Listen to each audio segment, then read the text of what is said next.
Bonjour à tous. Aujourd'hui, comme vous l'avez vu dans le titre de la vidéo, on va parler du magnétisme. Alors comment je traite les émotions dites négatives avec le magnétisme? On voit ça juste après le jingle.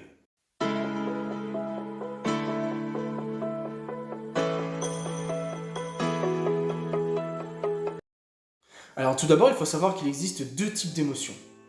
Il y a d'abord les émotions dites instinctives. Ce sont toutes les émotions qui vont apparaître, qui vont se manifester de manière automatique, presque innée. Ça va être par exemple lorsqu'on va être exposé à un danger bien réel. Et j'insiste sur le mot bien réel. Par exemple, comme le fait de traverser la rue et de voir une voiture qui fonce sur nous. Par exemple, le fait d'être agressé dans la rue. Ou encore lorsqu'on est emporté par un courant, lorsqu'on est en mer et qu'on n'arrive pas à revenir. Bref, ça va être toutes ces situations où c'est notre survie dont il est question. Et dans ces cas-là, c'est le cerveau archaïque ou le cerveau reptilien qui va traiter cette information. Et il va réagir de trois façons différentes. La fuite, le figement ou l'attaque. Ensuite, il y a les émotions dites cognitives. Ce sont toutes les émotions en fait qui sont générées par notre pensée.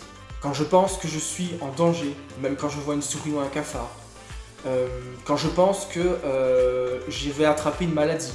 Par exemple, je tousse, j'éternue ou encore j'ai mal à la tête et tout de suite je vais penser que j'ai le Covid. Donc ça va générer du stress en moi, de l'inquiétude. C'est par exemple lorsque je pense que une personne ne m'aime pas, quand j'ai des regrets, quand j'ai des ressentiments, quand j'ai des remords, quand j'ai de la culpabilité.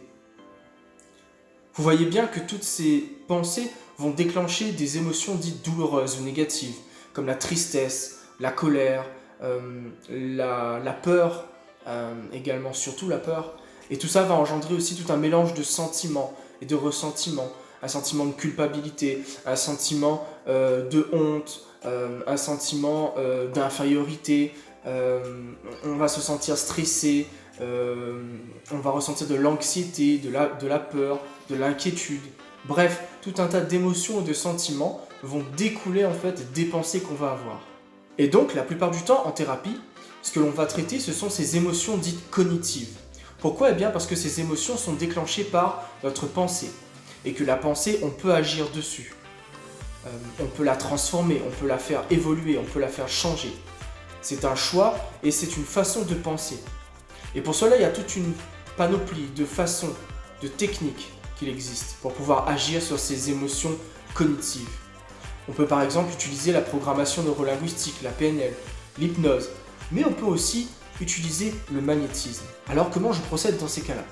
Eh bien par des passes d'extraction, de dissolution ou encore par le souffle magnétique, eh bien je vais agir pour changer les fréquences vibratoires toxiques anxiogènes qui sont liées à ces pensées. Et dès l'instant où les fréquences vibratoires ne sont plus les mêmes, eh bien l'émotion ne sera plus la même aussi. En fait, ce qu'il faut comprendre, c'est que l'émotion, c'est la résultante de notre pensée. L'émotion, c'est la conséquence et non la cause. Et en magnétisme, on travaille toujours sur la cause. Et comme la nature n'aime pas le vide, il est important de remplacer ce que l'on a enlevé. Alors, une fois ces pensées anxiogènes, toxiques, sont enlevées, eh bien, je vais procéder par des passes spécifiques et également par le souffle magnétique. Eh bien, je vais ce qu'on appelle saturer. Je vais charger en fait la personne en énergie. En réalité, je vais plutôt stimuler sa propre énergie vitale afin qu'elle puisse développer des pensées plus constructives, plus positives. Et bien évidemment, des pensées qui vont dans le sens de sa demande. Par exemple, une personne peut demander à être plus calme, plus sereine.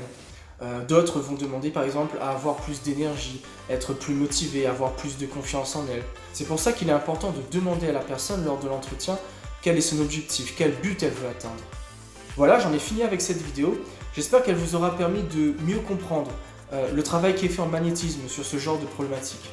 Et j'espère surtout que vous aurez compris que nos pensées peuvent être de véritables poisons pour nos émotions.